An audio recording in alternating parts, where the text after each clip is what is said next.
अस्सलाम वालेकुम फ्रेंड्स, मैं आपको वेलकम करता हूँ video expert teaching YouTube channel पर। आज का हमारा टॉपिक है बिजनेस एथिक्स MGT 610 का लेक्चर नंबर 24। तो चलिए बढ़ते हैं अपने लेक्चर की जानिब। Lecture number 24 oligo policy and public policy के बारे में बात हो रही है। Oligopolies and public policy. Business ethics MGT 610 का मिड टर्म का सिलेबस जैसे कि हमने देखा था, उसमें कुछ लेक्चर 20 में से स्किप थे। इसी तरीके से जो नॉर्मली दूसरे कोर्सेज़ के मिड टर्म के लेक्चर्स स्टार्ट हो रहे हैं वो लेक्चर नंबर 23 से स्टार्ट हो रहे हैं, लेकिन MGT 610 का लेक्चर नंबर 23 स्किप है और 24 से डायरेक्टली इन्होंने स्टार्ट किया है फाइनल टर्म का सिलेबस। तो मिड टर्म के अंदर 14 लेक्चर थे। इसी तरीके से फाइनल टर्म के अंदर ये 16 to 17 या ऐसे कुछ number, total number of lecture हैं, इस टाइम मुझे कंफर्म नहीं है। तो इसमें ये होता है कि कुछ लेक्चर्स जो इन्होंने स्किप किए हैं उनसे पेपर में कुछ नहीं आएगा, लेकिन जो जैसे हमने लेक्चर नंबर 23 सिलेबस में इंक्लूडेड नहीं है फाइनल टर्म के, तो मैं उसकी वीडियो नहीं बना रहा हूँ। उसमें ब्राइबरी की बात हो रही है, जिसको रिश्वत कहा जाता है आम ज़बान में, और ओलिगोपोलिस एंड पब्लिक पॉलिसी के हवाले से भी कुछ बातें उसके अंदर डिस्कस की हैं। यानी कि ये टॉपिक जो है उससे इंटरकनेक्टेड है, हम उसको स्किप कर रहे हैं। तो यहाँ पे मैं आपको क्लियर करना चाहूँगा कि पिछले लेक्चर्स में उन्होंने क्या पढ़ाया है। ओलिगोपोलिस क्या होती हैं, ये मैंने यहाँ पे एक नोट बना के रखा है, इससे आप देख सकते हैं कि एक ऐसी मार्केट जिसमें बहुत कम इंडस्ट्रीज़ होती हैं। जैसे आप पाकिस्तान की मिसाल ले लें तो जैसे कराची में के इलेक्ट्रिक है और पंजाब में शायद फेस्को या लेस्को वापडा इस तरीके के इदारे काम करते हैं। तो ये इदारे बहुत कम हैं जो इलेक्ट्रिसिटी प्रोड्यूस करते हैं, तो इनकी एक अपनी मोनोपोली बनी हुई होती है। जितने प्राइसिंग चाहते हैं ये बढ़ा देते हैं और इस तरीके से ये वर्क कर रहे होते हैं जितने लोड शेडिंग टाइम हो और दूसरी चीज़ें कर रहे होते हैं। यानी कि ये इंटरडिपेंडेंट होते हैं अपने ऊपर। इनको पता है कि मार्केट में कोई कंपटीशन नहीं है, अगर ये चीज़ प्रोवाइड नहीं करेंगे आपको तो कंज्यूमर्स के पास चॉइस नहीं है कि वो किसी और से वो चीज़ ले सके। तो इस वजह से ये प्राइसिंग जो है जो अपनी इंक्रीज़ कर लाते हैं और सारी चीज़ें करते हैं, और ये जो कंडीशन होती है मार्केट में ये ओलिगोपोलिस कहलाती है। अब इसमें पब्लिक पॉलिसी क्या होनी चाहिए उसको इंटरलिंक करके यहाँ से बात हो रही है कि अब पहले ये ब्राइबरी की बात हो रही है। पिछले लेक्चर का एक इमेज आपको दे रहे हैं यहाँ पे। ओलिगोपोलिस एक नया टर्म आया था तो वो मैंने आपको क्लियर किया। उसके बाद यहाँ पे जो पहले बात हो रही है, is the offer of a payment initiated by the payer the one who pays the money और does the payee this one who receive the money. यानी कि अगर यहाँ पे कंडीशन बताई जा रही है, अगर रिश्वत दे रहे हैं एक बंदा जो कि रिश्वत दे रहा है और दूसरा बंदा जो रिश्वत ले रहा है, उसमें जो दूसरा बंदा है जो रिश्वत लेने वाला है उसने अगर पेमेंट करने वाले को, फर्स्ट पर्सन को, अगर उसको धमकी दी है कि अगर तुम मुझे ये पैसे नहीं दोगे तो उससे आपको नुकसान हो सकता है, यानी कि जानी नुकसान हो सकता है और जानी व माली नुकसान उसको पहुंचाया जा सकता है, उसकी फैमिली को थ्रेट किया जा सकता है। तो इसके ऊपर वो बंदा मजबूर हो जाता है फर्स्ट पर्सन पैसे देने के लिए। तो ये पेमेंट जो है ये यहाँ पर मेंशन कर रहे हैं कि ये रिश्वत नहीं कहलाएगी, बल्कि ये एक एक्सटॉर्शन कहलाएगी। जैसे कि अगवा बाय तावान की हम बात कर रहे होते हैं या दूसरी चीज़ों को ले रहे होते हैं, तो इसमें ये आ जाएगी। तो पहला पॉइंट ये दे रहे हैं कि अगर मजबूरन या जबरन किसी से पैसे लिए जाएं तो वो यहाँ रिश्वत नहीं कहलाएगी। उसके बाद है, is the payment made to induce the payee to act in a manner that violate his और her official sworn duty to act in the best interest of the public. यहाँ पे दूसरा पॉइंट ये दिया जा रहा है कि एक बंदा जो है वो गवर्नमेंट का सर्वेंट है या किसी प्राइवेट इदारे में सर्वेंट है, या आप मिसाल ले लें यहाँ पे कि गवर्नमेंट के इदारे में एक बंदा सर्वेंट है। जैसे आप किसी टिकटिंग फर्म की मिसाल ले लें कि एक बंदा जो है रेलवे या बसेस की टिकट करके देता है लोगों को, तो वो टिकट के बदले में जो पैसे लेता है, अगर कोई बंदा उससे टिकट करवाता है तो उसका एटीट्यूड अच्छा है या दूसरी चीज़ें अच्छी हैं, तो जैसे उसका बिल बना है 2000 रुपीज़ और वो उसको 2100 दे देता है तो 100 रुपीज़ उसकी टिप के तौर पे जाते हैं, तो ये रिश्वत नहीं कहलाएगी। लेकिन अगर वही बंदा जो टिकटिंग कर रहा है वो देख रहा है कि एक बंदा बहुत ज़्यादा परेशान आया है और उसको टिकट चाहिए और वहाँ पर टिकट नहीं है, तो स्क्रीन की इस तरफ जो बंदा बैठा है जिसको पता है कि यहाँ टिकट्स हैं, तो वो क्या कर सकता है कि वो उसको बोल सकता है कि हाँ, अगर 2000 रुपये का टिकट है, आप अगर मुझे 2500 देते हैं तो मैं आपको टिकट करवा के देता हूँ। तो ये 500 जो ऊपर जाएंगे ये वो अपनी ऑफिशियल ड्यूटी से अलग ले रहा है, तो ये चीज़ रिश्वत पे कहलाएगी। तो ये रिश्वत के ज़ुमरे में आ जाएगी कि वो उसको जिस काम के लिए बिठाया गया है वो काम अपना ईमानदारी से नहीं कर रहा, बल्कि उसमें उसको एक गवर्नमेंट की तरफ से उसको एक तनख्वाह मिल रही है, एक अमाउंट मिल रहा है, वो अमाउंट नहीं ले रहा बल्कि उसके ऊपर वो रिश्वत ले रहा है लोगों की मजबूरी का फ़ायदा उठा के। तो ये चीज़ ब्राइबरी में आती है। सेकंड पॉइंट में ये बात हो रही है। थर्ड पॉइंट ये हो रहा है, are the nature and purpose of the payment considered ethically unobjectionable in the local culture. यानी कि हमारा जो कल्चर है उसमें उस चीज़ को बुरा भी समझा जाता है या नहीं समझा जाता। यानी कि अगर आप अब एक मिसाल ले लें, यहाँ पर अफ्रीकन कंट्रीज़ में अगर कोई काम करने के लिए जाता है या कोई बिज़नेस वहाँ पे स्टार्ट करता है, तो वहाँ पे कल्चर ऐसा है कि वहाँ पे जो वारफेयर वाले लोग होते हैं जो लोग पावर में होते हैं या जो निजी तंजीमें बनी हुई हैं वहाँ पर, वो क्या करती हैं, वो बिजनेसमैन से या जो इन्वेस्टर्स होते हैं उनसे पैसे लेती हैं। तो ये वहाँ ज़रूरी है। तो क्या, या एक मिसाल आप ये ले लें कि जब आप वहाँ पर जो लोग बिज़नेस कर रहे होते हैं वो हर महीने या कुछ अरसे के बाद वहाँ के जो बड़े लोग होते हैं, जो तंजीम के सरबराह होते हैं, उनको गिफ्ट देते हैं, और वो गिफ्ट जो है वो बहुत प्रीशियस गिफ्ट होता है या लग्जरियस गिफ्ट होता है, बहुत ज़्यादा महंगा गिफ्ट होता है। तो जो बंदा ये गिफ्ट उनको ना दे तो फिर वो उनके ख़िलाफ़, यानी कि वो रोड़े अटकाना शुरू कर देते हैं, उनको काम करने नहीं दिया जाता, दूसरी चीज़ें की करने दी जाती हैं। तो इसमें यहाँ पे बिज़नेस एथिक्स में ये कहा जाता है, जैसे आगे बात हो रही है, then it would prefer ethically permissible on utilitarians ground. यानी कि पिछले जो हमने मिड टर्म का सिलेबस कवर किया उसमें यूटिलिटेरियन का कॉन्सेप्ट था कि यूटिलिटेरियन का मतलब ये है कि आपको मैक्सिमम बेनिफिट होना चाहिए। तो यहाँ पे क्या है, अगर एक बंदा जो है, जो ऑनर है, इन्वेस्टर्स है, जो कि अमेरिका में बिज़नेस कर रहा है, तो उसकी मजबूरी है अगले बंदे को पैसे देना। लेकिन अगर वो उसको एक लग्जरियस गिफ्ट दे रहा है तो वो इस वजह से दे रहा है हर महीने कि उसको बिज़नेस से फ़ायदा भी हो रहा है। तो यहाँ पर वो ये कह रहे हैं कि ये चीज़ भी रिश्वत में नहीं आएगी, यूटिलिटेरियन ग्राउंड्स पे हो जाएंगी कि आपको मैक्सिमम फ़ायदा हो रहा है। तो इस चीज़ को यहाँ पे कवर किया जा रहा है। दूसरा, अगर हम अपने इस्लामिक पॉइंट ऑफ व्यू से देखें तो रिश्वत किसी तरीके से भी जायज़ नहीं है, हर कंडीशन में रिश्वत देना गलत है और बुरा ही है। आगे ओलिगोपोलीस एंड पब्लिक पॉलिसी के बारे में बात हो रही है कि भाई यहाँ पे तो एक कॉन्सेप्ट ब्राइबरी का आ गया, ये लेक्चर का नाम था, और रिश्वत का एक टेक्स्ट पिछले लेक्चर से चला आ रहा था। तो ये जहाँ पे 3 पॉइंट दिए हुए थे तो ये मैंने क्लियर कर दिए। अब हमारा मेन टॉपिक स्टार्ट हो रहा है कि सोसाइटी को क्या करना चाहिए ओलिगोपोलिस्टिक कंडीशन के अंदर, जब बहुत ही कम नंबर ऑफ इंडस्ट्रीज़ हों और ओलिगोपोलिस्टिक इंडस्ट्रीज़ वाली सिचुएशन बन जाए, तो फिर वहाँ पे पब्लिक को क्या करना चाहिए, क्योंकि आपने तो कंजम्पशन करनी है, दूसरी चीज़ें लेनी है, सब कुछ करना है। तो फिर वहाँ पे आपकी क्या कंडीशन है। तो पहला, यहाँ पे 3 किस्म के स्कूल ऑफ थॉट हैं। पहला स्कूल ऑफ थॉट जो है वो डू नथिंग व्यू का है। डू नथिंग व्यू ये क्लेम करता है कि भाई आपको कुछ करने की ज़रूरत नहीं है, ये जो है खुद ब खुद ख़त्म हो जाएगा। क्योंकि ऐसा नहीं होता कि एक काम जो कि बहुत ज़्यादा पॉपुलर हो जाए उसमें दूसरी इंडस्ट्रीज़ नहीं आएंगी या कंपटीशन नहीं आएगा। एक वक्त ऐसा आएगा कि दूसरी इंडस्ट्रीज़ जो हैं वो उसके अंदर उस मार्केट में इंटर होंगी और कंपटीशन जो है बढ़ जाएगा। जैसे कि सब्स्टिट्यूट प्रोडक्ट्स होते हैं, उसमें जैसे एक कंपनी जो है अगर मॉस्किटो रेपल्स बना रही है तो दूसरी कंपनी भी मॉस्किटो रेपल्स बना रही होती है। अब आजकल आप देख लें कि एक मॉस्किटो को किल करने के लिए एक रैकेट चल रहा होता है जो कि बैडमिंटन टाइप का है। तो एक कंपनी ने वो बैडमिंटन टाइप का रैकेट बनाया, तो वो उसके अंदर एक हल्की सी करंट होता है, उसके अंदर मामूली जो उसकी वायर्स होती हैं।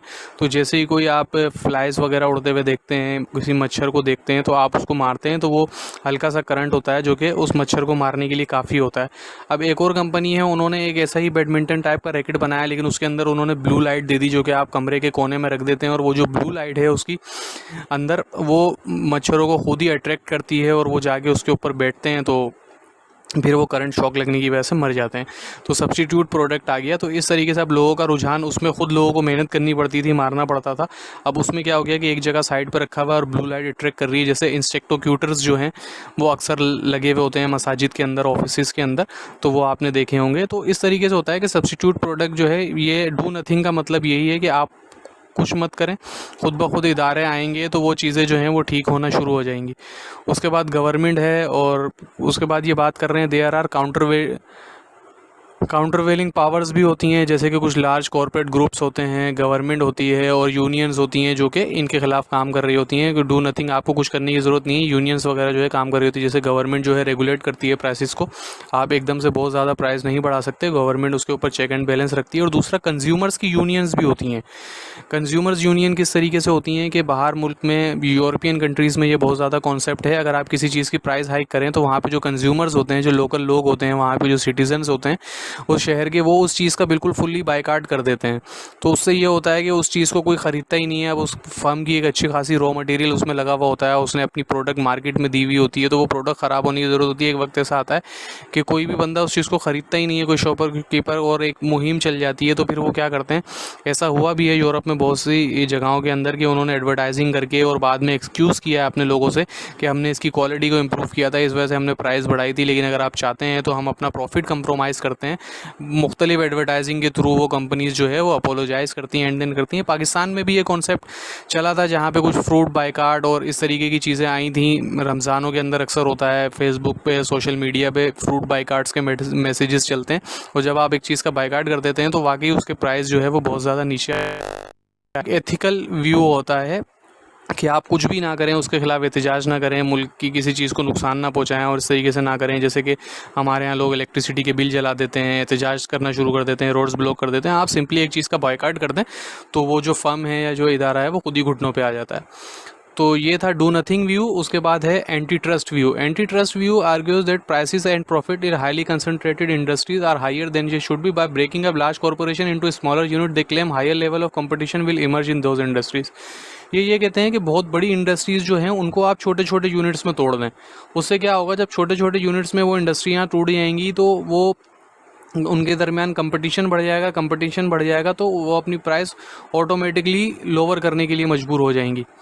अब इसमें आप इस तरीके से देख सकते हैं, जैसे यूरोपियन कंट्रीज़ के अंदर, अमेरिका के अंदर, जैपनीज़ कंट्रीज़ के अंदर, वहाँ पर वो मल्टीनेशनल कंपनीज़ जो है वो हमारी कंट्री में बहुत ज़्यादा काम करती हैं। यानी कि वो ऑफिशियली उनकी होस्ट कंट्री नहीं है पाकिस्तान, लेकिन वो यहाँ पे काम कर रही हैं। तो वो क्या करती हैं, वो एक प्रोडक्ट पूरा एक जगह पे नहीं बनाती, वो छोटे छोटे यूनिट ले लेते हैं। यहाँ पे जैसे एक मिसाल ले लें आप, एक बाइक की कंपनी की आप मिसाल ले लें, तो एक जगह पे वो हैंडल किसी और से लेना शुरू कर देते हैं, टायर्स किसी और से लेना शुरू कर देते हैं, और उसके मुख्तलिफ पार्ट्स अलग अलग जगहों पे लेना शुरू कर देते हैं। और कुछ वो अपना सेटअप भी लगा लेते हैं, यानी कि वो बाइक को असेंबल करने का पूरा अपना प्लांट लगा लेते हैं और दूसरी लोकल इंडस्ट्रीज से हमारे टायर वगैरह लेने शुरू कर देते हैं। इसलिए उससे क्या होता है कि जो जापान में एक बाइक बन रही है और एक बाइक अमेरिका में बन रही है, तो जापान यहाँ पर आके कंपनी लगा लेता है पाकिस्तान के अंदर। तो उससे क्या होता है, उसकी कॉस्ट रिड्यूस हो जाती है और वो जो है बाइक की प्राइस जो है इस तरीके से नीचे आ जाती है। तो आपने स्मॉलर यूनिट में उसको तोड़ दिया या उसको मूव कर दिया एक जगह से दूसरी जगह पे, तो ये एंटी ट्रस्ट व्यू के अंदर आता है। एंटी ट्रस्ट व्यू की कुछ अजम्पशंस होती हैं जो कि जे फ्रेड वेटसन है, इन्होंने जो है वो बहुत ज़्यादा अजम्पशंस दी हैं इसकी कि भाई कंडीशन बेस्ड होती है, ट्रेडिशनल बेस्ड होती है। तो उसके जो 5 पॉइंट हैं, 5 से 6 पॉइंट मुख्तसरन वो यहाँ पर हमारी बुक में दिए गए हैं, उस पर हम नज़र डाल लेते हैं। अब ये पहली अजम्पशन कह रहे हैं, if an industry is not atomistic with many small competitor there is like to be administrative discretion over price. उसमें ये कह रहे हैं कि अगर बहुत ज़्यादा कंपनीज़ को आप छोटे छोटे कंपटीटर में नहीं तोड़ेंगे या उसको छोटे हिस्सों में नहीं तोड़ेंगे, तो उसमें क्या होगा कि उसकी प्राइस जो है वो नीचे नहीं आएगी। इसका ही मिसाल आप ये भी ले सकते हैं कि एक ऑर्गेनाइजेशन जो है वो पूरी बाइक बना रही है, ठीक है, तो उसके ऊपर जो है अब एक ऑर्गेनाइजेशन है उसने टायर्स बनाना शुरू कर दिए, एक ऑर्गेनाइजेशन है उसने हैंडल बनाना शुरू कर दिया। ऐसे क्या हुआ, छोटे छोटे हिस्सों में टूट गई, तो उसकी प्राइस ओवरऑल नीचे ही आएगी। वो खुद देखेंगे कि भाई हम जो टायर बना रहे हैं वो हमें 1,000 रुपये का पड़ रहा है और दूसरी कंपनी जो कि सिर्फ ही टायर बना रही है उसकी कॉस्ट थोड़ी कम आ रही है, तो वो उससे टायर खरीदना शुरू कर देंगे, खुद बनाना छोड़ देंगे। इस तरीके से प्राइस नीचे आना शुरू हो जाएगी। उसके बाद बोल रहे हैं concentration is due to mostly mergers because the most efficient scale of operation is not more than 3 to 5% of the industry. अब एक और परेशानी यहाँ पर ये होती है कि इसके अंदर ये तो होता है कि अलग अलग कंपनी होगी, बहुत सी कंपनीज आपस में मर्जर कर लेती हैं। जैसे 2 बाइक्स बनाने वाली कंपनी उन्होंने आपस में मर्जर कर लिया, यानी कि जिनके दरमियान कंपटीशन था उन्होंने ही मर्जर कर लिया। अब तो कंपटीशन ही खत्म हो गया, तो उससे क्या होगा कि अब जो कंज्यूमर को गाड़ी मिलेगी वो महंगी ही मिलेगी। उसके बाद क्या है, positive correlation between concentration profitability, यानी कि कंसंट्रेशन प्राइसेस की इंक्रीज़ का और प्रॉफिटेबिलिटी का आपस में बड़ा गहरा ताल्लुक होता है। अगर कंसंट्रेशन नहीं होगी, मोनोपोली नहीं होगी एक ऑर्गेनाइजेशन की, तो प्रॉफिटेबिलिटी भी कम होगी। अगर मोनोपोली बन जाएगी, मोनोपोली से मुराद ये होता है कि एक ही कंपनी होती है, वही आपको चीज़ें प्रोवाइड कर रही होती है, उसका कोई कंपटीटर नहीं होता, तो मोनोपोली में वो जितना प्रॉफिट बनाना चाहे वो प्रॉफिट बना सकते हैं। इस तरीके से सारी चीज़ें हो रही होती हैं। उसके बाद 5 पॉइंट है, अच्छा ये मैंने कुछ येलो हाईलाइटेड किए हुए हैं टेक्स्ट। ये येलो हाईलाइटेड टेक्स्ट का मतलब ये है कि अगर आप इसको पढ़ लेंगे तो ये इंपॉर्टेंट पॉइंट्स हैं आपका इस लेक्चर से आने वाले क्विज़ेज और असाइनमेंट्स, और अगर जीडीपी वगैरह और पेपर में अगर सब्जेक्टिव क्वेश्चन भी आता है तो वो कवर हो जाएगा। अगर ये नोट्स आपको चाहिए तो वीडियो के डिस्क्रिप्शन में मेरा ईमेल आईडी मौजूद है, आप मुझे ईमेल करें एंड देन मैं आपको प्रोवाइड कर दूंगा। उसके बाद आ रहा है concentration is aggravated by product differentiation and advertising. Advertising is correlated with higher profit, यानी कि एडवर्टाइजिंग जो है वो हायर प्रॉफिट से तो इंटरलिंक्ड है, लेकिन एडवर्टाइजिंग की वजह से कंज्यूमर पे जो है वो प्राइस भी बहुत ज़्यादा महंगा आता है। अब एक चीज़ की आपको एडवर्टाइजिंग दिख रही होती है बहुत ज़्यादा, तो उसकी एडवर्टाइजिंग की भी कुछ ना कुछ कॉस्ट होती है। तो जो ऑर्गेनाइजेशन जितनी ज़्यादा एडवर्टाइजिंग करती है तो उसकी कॉस्ट भी उतनी ज़्यादा कंज्यूमर को ज़्यादा पड़ती है कि आपको एक चीज़ महंगी पड़ रही होती है और सारी चीज़ें हो रही होती हैं। तो हमें इसमें ये करना चाहिए ये एक चीज़ की अगर एडवर्टाइजिंग नहीं है, हमें एक नया ब्रांड नज़र आता है तो हम खुद कंपेयर कर सकते हैं उसको कि उसके स्टैंडर्ड कैसे हैं। वो जैसे मुख्तलिफ ISO वगैरह होते हैं, फूड एंड बेवरेजेस की ISO स्टैंडर्ड्स होते हैं। अगर वो उसकी पैकिंग के ऊपर ISO स्टैंडर्ड आ रहा है, एक नया ब्रांड है लेकिन उसके ऊपर ISO की सर्टिफिकेशन उसके पास भी है और जिसकी हम एडवर्टाइजिंग देखते हैं, अगर उसके पास भी, दोनों के पास ISO की एडवर्टाइजिंग है, लेकिन दूसरा वाला जो प्रोडक्ट है इतनी ज़्यादा एडवर्टाइजिंग नहीं करता है, इसलिए आप उससे फेमिलियर नहीं है, आप उस पर ट्रस्ट नहीं कर रहे, तो आप उसको देख सकते हैं। उसकी कॉस्ट अगर कम है तो आपके भी कुछ पैसे उससे बच सकते हैं। तो इस तरीके से आप डिसीजन अपना ले सकते हैं। तो उसके बाद एक रेगुलेशन व्यू आता है कि भाई रेगुलेशन जो है वही है कि गवर्नमेंट जो है वो कंट्रोल करे। जो एडवोकेट कर रहे होते हैं रेगुलेशन, वो लूज़ नहीं करना चाहते, यानी कि बहुत ज़्यादा मल्टीनेशनल कंपनीज जो होती हैं उनके खिलाफ बहुत ज़्यादा स्ट्रिक्ट एक्शन इसलिए नहीं आता है कि एक लार्ज नंबर ऑफ अमाउंट में वो टैक्स भी गवर्नमेंट को दे रहे होते हैं, और दूसरे बहुत ज़्यादा स्टेक होल्डर्स के उनके साथ जो है वो रिलेशनशिप्स होते हैं, इस वजह से इनके खिलाफ इतना स्ट्रिक्ट डिसीजन नहीं आता। लेकिन गवर्नमेंट एक तरीके से ये भी कोशिश कर रही होती है कि लार्ज फर्म्स जो हैं वो कंज्यूमर को भी हार्म ना कर सके, कंज्यूमर को बिल्कुल नुकसान ना पहुँचा सकें। तो रेगुलेटरी एजेंसीज़ होती हैं, लेजिस्लेशन बनाया जाता है कि किस तरीके से लार्ज कॉरपोरेशन की एक्टिविटीज़ को जो है वो कंट्रोल में रखा जाए और दूसरी चीज़ें की जाएँ। उसके बाद एक और कॉन्सेप्ट जो यहाँ से निकल के आता है, ये सारे स्कूल ऑफ थॉट पढ़ने के बाद, कि social benefit of free market can not be granted. जैसे एक होती है फ्री मार्केट, एक होती है प्लान्ड इकोनॉमी। अगर आपने इकोनॉमिक्स पढ़ी है तो उसके अंदर एक फ्री मार्केट का एक कॉन्सेप्ट होता है और एक कंट्रोल्ड मार्केट का या प्लान्ड मार्केट का कॉन्सेप्ट होता है। प्लान्ड मार्केट में ये होता है गवर्नमेंट और दूसरे फैक्टर्स जो हैं वो इंटरवीन कर रहे होते हैं मार्केट के अंदर, और वो जो उसकी पॉलिसीज़ को जो है, प्राइसेस को, उसको कंट्रोल कर रहे होते हैं। फ्री मार्केट के अंदर के आप वो एक कंडीशन लगा देती है गवर्नमेंट कि इसके ऊपर आप प्राइस इंक्रीज़ नहीं कर सकते, और एक कंडीशन ये भी होती है कि इससे नीचे आप प्राइस डिक्रीज़ भी नहीं कर सकते। इस तरीके से गवर्नमेंट सप्लाई एंड डिमांड को कंट्रोल कर रही होती है। अब फ्री मार्केट के अंदर ये होता है गवर्नमेंट की इंटरवेंशन नहीं होती, जो कस्टमर्स होते हैं या जो इंडस्ट्रियलिस्ट होते हैं उस मार्केट में वो खुद प्राइस तय करते हैं और खुद सप्लाई एंड डिमांड को ऊपर नीचे करते रहते हैं। तो उसमें ज़्यादा लोग बोलते हैं कि भाई फ्री मार्केट बहुत ज़्यादा अच्छी है, इनको प्रीफर करना चाहिए, क्योंकि उसमें कंपटीशन ज़्यादा होता है तो कंज्यूमर को बेनिफिट मिल जाता है।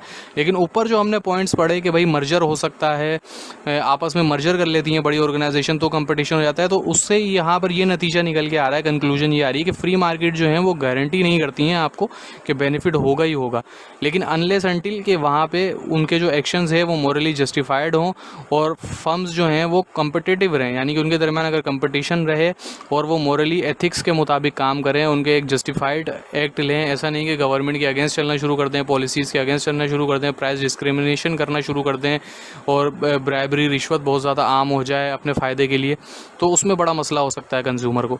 तो ये एक कॉन्सेप्ट था थोड़ा सा ओलिगोपोलीज एंड पब्लिक पॉलिसी का। मैंने ये थोड़ा डिटेल में हो गया इस वजह से कि पिछले लेक्चर्स के कॉन्सेप्ट जो थे वो हमने नहीं लिए हैं। 20 लेक्चर इंक्लूडेड था हमारा मिड टर्म के सिलेबस में, उसके बाद 21 से लेकर 23 तक लेक्चर जो है वो मिड टर्म में भी नहीं है और फाइनल टर्म में भी इंक्लूडेड नहीं है। तो मैंने कोशिश की है कि उसमें से जो कॉन्सेप्ट आपको मिल सकते हैं वो मैं बता दूँ, ताकि यहाँ पर आपका कॉन्सेप्ट क्लियर हो जाए। यहाँ से एक नई चीज़ शुरू हो रही है एथिक्स एंड इन्वायरमेंट के बारे में। ये चैप्टर एथिक्स और इन्वायरमेंट का शुरू हो रहा है। यहाँ से ये एक बता रहे हैं कि वर्ल्ड वॉच इंस्टीट्यूट जो है, वर्ल्ड वॉच इंस्टीट्यूट एक इंस्टीट्यूट है अमेरिका के अंदर, वाशिंगटन DC के अंदर, जो कि इस चीज़ पे नज़र रखता है कि भाई पॉपुलेशन ग्रोथ कितनी है, टेम्परेचर कितना बढ़ रहा है, वाटर कितना कम होता जा रहा है, या समंदर कितने बढ़ते जा रहे हैं ग्लेशियर के पिघलने की वजह से, श्रिंक कितनी हो रही है, और कोलैप्सिंग फिशरीज़ कितनी ख़त्म होती जा रही हैं, फॉरेस्ट कितने कम होते जा रहे हैं, और plant of and the loss of plant and animal species जो है, जैसे आपने सुना होगा कि बहुत से जानवर जो हैं उनकी नस्लें ख़त्म हो रही हैं, उनकी अफजाइशी नस्ल के लिए काम किया जाता है। जैसे डायनासोर हैं वो बिल्कुल ऑब्सलीट हो गए हैं। अगर एक जानवर बिल्कुल ऑब्सलीट हो रहा है तो हो सकता है, मुमकिन है कि आने वाले दौर में इंसान भी बिल्कुल ख़त्म हो जाएँ। ये अल्लाह पाक की निशानियाँ हैं हमारे लिए। उसके बाद वो बोल रहे हैं कि there is no precise way of knowing just how much a threat that environmental damage will have for our future and welfare, and whatever the level of damage we must surely sacrifice some value to halt or slow it. इसमें ये बताया जा रहा है कि हम अंदाज़ा नहीं लगा सकते, आज का इंसान ये बिल्कुल अंदाज़ा नहीं लगा सकता, उसके पास ऐसे इंस्ट्रूमेंट ही नहीं हैं कि वो कितना नुकसान पहुंचा रहा है ज़मीन को और इन्वायरमेंट को कितना डैमेज कर रहा है, और आने वाली नस्लों के लिए हमें इसको कुछ ना कुछ सेक्रीफाइस करना पड़ेगा कि हम इस डैमेज को कम कर सकें, या तो बिल्कुल ही ख़त्म कर सकें, या इसको कुछ स्लो डाउन कर सकें। तो इश्यूज़ कौन कौन से हैं, ये चैप्टर जो है बिगिन होता है technical aspects of environmental resources use के, टेक्निकल एस्पेक्ट्स को देख रहा है एनवायरमेंटल रिसोर्सेज के। Then it move to a discussion of ethical basis of environmental protection. Environmental protection के लिए जो इथिक्स हैं, जो हर शहरी की और दुनिया में मौजूद हर इंसान की जिम्मेदारी है, उसके ऊपर ये बात करेगा। It conclude with a consideration of our obligation to future generation, यानी कि जो हमारे आने वाली नस्लें हैं उनके लिए हमारी क्या जिम्मेदारियाँ हैं, उसके बारे में भी बात होगी। उसके बाद है the dimension of pollution and resource depletion. तो पोल्यूशन क्या होती है? Refer to the undesirable and unintended contamination of the environment by the manufacture of or use of commodities. यानी कि बहुत सी पोल्यूशन की यहाँ पे डेफिनेशन ये दी गई है कि अनडिज़ायरेबल, यानी कि बहुत सी चीज़ें ऐसी होती हैं, बहुत से काम हम ऐसे कर रहे होते हैं कि हमारी नज़र में वो पोल्यूशन नहीं है, लेकिन वो पोल्यूशन हो रहा होता है। यानी कि हमारा इरादा नहीं होता हम इन्वायरमेंट को पोल्यूट करें, लेकिन वो पोल्यूशन हो रहा होता है। जैसे कि गाड़ियों से निकलता धुआं, आप और मैं अगर गाड़ी यूज़ करते हैं और उसकी टाइम पे मेंटेनेंस नहीं करते, अगर मेंटेनेंस करते भी हैं तो भी कुछ ना कुछ कार्बन डाइऑक्साइड या दूसरी गैसेस जो हैं वो इमिट करते हैं सोसाइटी के अंदर, हवा के अंदर उसको इमिट कर रहे हैं। और दूसरा, इंडस्ट्रीज़ जहाँ पे हम काम कर रहे हैं उसमें अगर बड़े बड़े जनरेटर्स चल रहे हैं या केमिकल्स कंजम्पशंस हो रही हैं, तो वो एक, हम तो अपनी जॉब कर रहे हैं, अपनी रोज़ी रोटी कमा रहे हैं, लेकिन वहाँ से सोसाइटी को और इन्वायरमेंट को बहुत ज़्यादा डैमेज हो रही है। हमारा उसमें कोई, हम जानबूझकर नहीं कर रहे, यानी कि अनडिज़ायरेबल और अनइंटेंडेड है, लेकिन ये सारी चीज़ें। और रिसोर्स डिप्लीकेशन से मुराद ये है कंजम्पशन ऑफ फाइनाइट और सिक्योर रिसोर्सेज, यानी कि जो रिसोर्सेज जो बिल्कुल कम है, जैसे कि गैस है, वो बहुत वक्त के साथ साथ कम होती जा रही है। हम बिल्कुल ऐसी रिसोर्सेज जो कि बहुत कम है, ऐसा नहीं है कि अनलिमिटेड है, हम जितना चाहें उसको इस्तेमाल कर सकते हैं, तो ऐसा नहीं है उन रिसोर्सेज का। जैसे आज हम पेट्रोल जो है वो तकरीबन दुनिया अरब कंट्रीज़ के अलावा इंपोर्ट करती है, इंपोर्ट करके यूज़ करती है। गैस आज हमारे पास मौजूद है, अगर हम गैस का यूज़ बिल्कुल ठीक नहीं करेंगे तो आने वाली नस्लों को या तो इंपोर्ट करना पड़ेगा, और एक वक्त ऐसा आएगा कि पूरी दुनिया में ये रिसोर्सेज ख़त्म हो जाएंगी, तो फिर आप ना इंपोर्ट कर सकते हैं, तो फिर क्या होगा इस चीज़ों का। यानी कि ये रिसोर्स डिप्लेशन ये कहलाता है कि आप एक चीज़ को बिल्कुल सोच समझ के इस्तेमाल करें। जैसे कि एनर्जी बनाने के लिए, इलेक्ट्रिसिटी प्रोड्यूस करने के लिए ऑयल प्रोड्यूस हो रहा है, तो वहाँ पर आप सोलर पैनल्स वगैरह यूज़ कर सकते हैं, तो कि एनर्जी को बचाया जा सके। ऐसे हम काउंटर मेजर्स ले सकते हैं। एयर पोल्यूशन है, air pollution has been with modern society for nearly 200 years, यानी कि जैसे जैसे इंसान ने तरक्की की है, मॉडर्न सोसाइटी के 200 साल बाद से इस पर नुकसान होना शुरू हो गया। जैसे कि it negatively effect agriculture yields, यानी कि जो हमारी फसलें हैं उसकी पैदावार पे भी बहुत असर होता है, इंसानी सेहत पे असर हो रहा है, और ग्लोबल टेम्परेचर जो है वो वक्त के साथ साथ इंक्रीज़ हुआ है। एयर पोल्यूशन जैसे फैक्ट्रीज़ वगैरह से, इंडस्ट्रीज़ से निकलने वाली गैस जो हम एयर के अंदर रह जाती हैं, और दूसरी एरोप्लेन्स वगैरह, ये सारी चीज़ें, सबसे ज़्यादा इंडस्ट्रीज़ जो है वो उससे निकलने वाला पोल्यूशन जो है, धुआं जो है वो इसको ख़राब कर रहा है। Global warming, greenhouse gases such as carbon dioxide, nitrous oxide, methane and chlorofluorocarbons are the gases that absorb and hold from the sun, यानी कि इसके back into space much like greenhouse absorb and hold the sun's heat. यानी कि अब पहले जो जंगलात होते थे, दरख्त होते थे, तो उसमें क्या होता है, ये सारी गैसेस को वो एब्जॉर्ब कर लेते थे। लेकिन अब जो है वो इतनी ज़्यादा ग्रीन हाउस प्रोजेक्ट्स नहीं हैं, इतने ज़्यादा दरख्त नहीं हैं, जंगलात नहीं हैं, उससे क्या हो रहा है, ये सारी चीज़ें स्पेस में रह जाती हैं और ये कभी भी ख़त्म नहीं होती हैं, और हमारी ग्लोबल वार्मिंग का बायस बन रही हैं, जिससे बहुत ज़्यादा डिसीज़ हो रही हैं, जैसे कि फ्लडिंग बहुत ज़्यादा आने लग गए हैं, इंक्रीजिंग ऑफ डिसीज़ हो गई हैं, loss of plant and animal species हो गई हैं, and the expense of agriculture land जो है वो वक्त के साथ साथ ख़त्म होती जा रही है, और ज़्यादातर जो है वो डिज़र्ट में, यानी कि बंजर ज़मीन के अंदर कन्वर्ट होता जा रहा है। ओजोन डिप्लेशन है, ये जो सारी गैसेस हैं वो ओजोन की जो लेयर है, जो सनलाइट को डायरेक्टली आने से रोकती है ज़मीन में, हम ये सारी गैसेस जो हैं वो जाके ओजोन लेयर के अंदर छोटे छोटे सुराख बन गए हैं, जिसकी वजह से बहुत से लोगों को स्किन कैंसर के केसेस जो हैं वो डेली बढ़ रहे हैं। और आप ग्लोबल वार्मिंग से भी इसका ताल्लुक है कि टेम्परेचर जो है वो अर्थ का बहुत ज़्यादा होता जा रहा है, और क्लाइमेट चेंज पे बहुत ज़्यादा इफेक्ट हो रहा है। उसके बाद है burning fossil foils cases, acid rain and global warming. Global warming जो हम ऊपर पढ़ चुके हैं कि भाई बर्निंग फॉसिल फॉइल्स, जो मैं बता रहा हूँ कि आप ऑयल वगैरह को बर्न करके आप यूज़ कर रहे होते हैं, इलेक्ट्रिसिटी प्रोड्यूस कर रहे होते हैं, आपके जितने भी जहाज़ वगैरह हैं ये उड़ रहे होते हैं। जैसे एयर फोर्सेस के लिए जो पायलट जेट जो होते हैं, जेट एयरक्राफ्ट जो होते हैं, जो जंग वगैरह में इस्तेमाल होते हैं, वो सेकंडों के अंदर अच्छा खासा फ्यूल जो है वो कंज्यूम कर रहे होते हैं, और वो उस गैस को जो है इमिट कर रहे होते हैं हमारे इन्वायरमेंट के अंदर। उससे भी बहुत ज़्यादा नुकसान हो रहा है सोसाइटी को, एयरबोर्न टॉक्सिस जो है वो बहुत ज़्यादा बढ़ रहे हैं, और एयर क्वालिटी बहुत ज़्यादा ख़राब हो रही है। जैसे कि देख सकते हैं लाहौर, कराची, ये बहुत ज़्यादा जो शहर हैं हमारे, इनके जिनकी एयर इंडेक्स अक्सर आती है कि बहुत ज़्यादा ख़राब हो गई है, जैसे लाहौर में तो अक्सर हमने देखा है कि मास्क के बगैर निकलने से मना कर दिया जाता है, और जो प्रेग्नेंट वुमेन्स हैं उनको मना कर दिया जाता है कि वो सोसाइटी में बिल्कुल ना निकलें।